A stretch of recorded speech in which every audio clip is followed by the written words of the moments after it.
always easy for the average scientist to understand everything he reads in the Quran on such subjects without having recourse to specialized research. This means that to understand all such verses of the Quran, one is today required to have an absolutely encyclopedic knowledge, by which I mean one which embraces very many disciplines.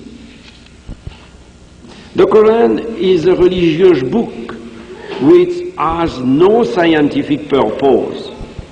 Whenever man is invited to reflect upon the works of creation and numerous natural phenomena, the obvious intention is to stress divine omnipotence. In these reflections, we find allusions to data connected with firmly established scientific knowledge. These findings clearly appeared only in modern times. When one compares religious teachings with material data, one must carefully take account of the meaning of the words of the Quranic text. This is a suggestive example in a verse of the Suratul Araf about the creation. إِنَّ رَبَّكُمُ اللَّهُ الَّذِي خَلَقَ السَّمَاوَاتِ وَالْأَرْضَ فِي سِتَّةِ أَيَّامٍ. The common translation is, Your Lord is God who created the heavens and the earth in 6 days. Nevertheless, we know that the Arabic word ayyam, the usual translation of which is days, appears in the Quran with the meaning of very long periods of time. Examples are given in my book, The Bible, the Quran and Science. No equivalence exists with the precise meaning of the word in the Bible, where the days of the week are considered, the seventh one being the Sabbath, when God is described in the Bible as having rested. The Quran does not mention it at all. The major notion to be derived from the Quran concerning the creation is a concomitance in the celestial and terrestrial evolutions, with the fundamental data about the existence of an initial unique gaseous mass whose elements, although at first fused together, subsequently became separated. These notions are expressed in the Surah Fussilat. ثُمَّ إِسْتَوَى إِلَى السَّمَاءِ وَهِيَ دُخَانٌ. Then God turned to the heaven when it was a smoke, and in the Surah Al-Anbiya, أَوَلَمْ يَرَ الَّذِينَ كَفَرُوا أَنَّ السَّمَاوَاتِ وَالْأَرْضَ كَانَتَا رَتْقًا فَفَتَقْنَاهُمَا. Do not the unbelievers see that the heavens and earth were joined together, then we clothed them asunder.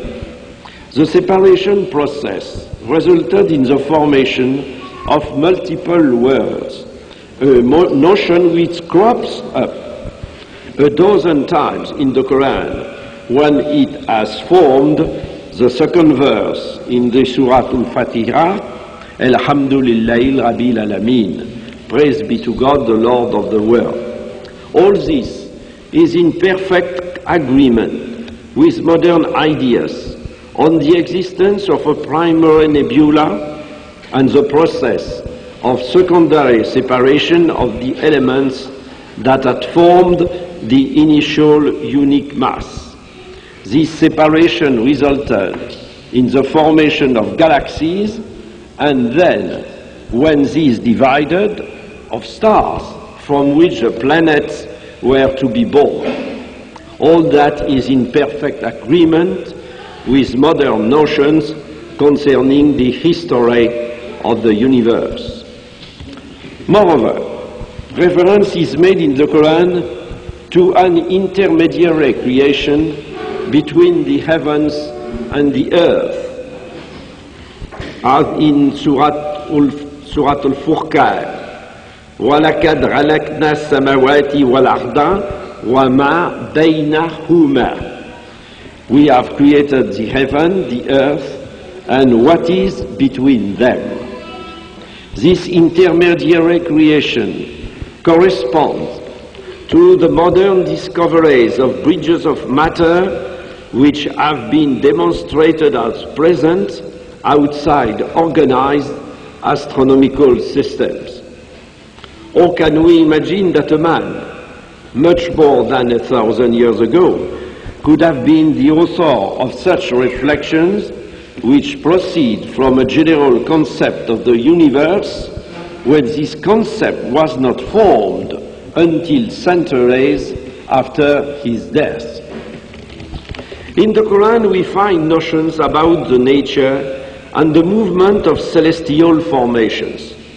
For example, the sun and the moon, which were previously defined in the Bible as luminaries, are distinguished in the Quran by the use of different epithets. Light, nur for the moon, torch, siraj for the sun. Presently we know that the first is an inert body which reflects light. The second is a celestial formation in a state of permanent combustion and a source of light and heat. The word star, najm, in the Quran is accompanied by another qualifying it which indicates that it burns and consumes itself as it pierces through the shadows of the night. It is the word thaqib. The word kawkab definitely seems to mean the planets, which are celestial formations that reflect and do not produce light like the sun. Today we know that the celestial organization is balanced by the position of the stars in defined orbits and the interplay of gravitational forces related to their mass and speed of movement, each with its own motion. Orbit and own motion are the foundation of this balance. They are precisely what the Quran describes in the Surah Al-Anbiya.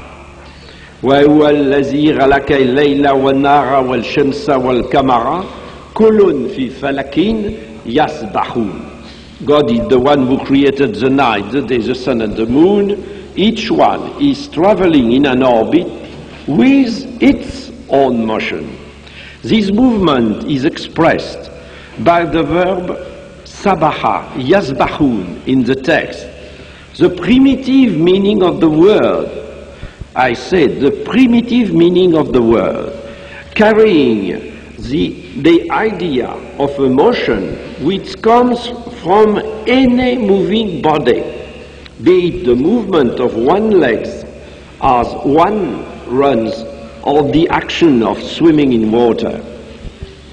The sequence of day and night is expressed in terms that today are highly significant from a scientific point of view by using the verb kawara, second form. So the Surah Al-Zumar describes the night, describes the way the night winds or coils itself about the day, just as in the original meaning of the verb, a turband is wound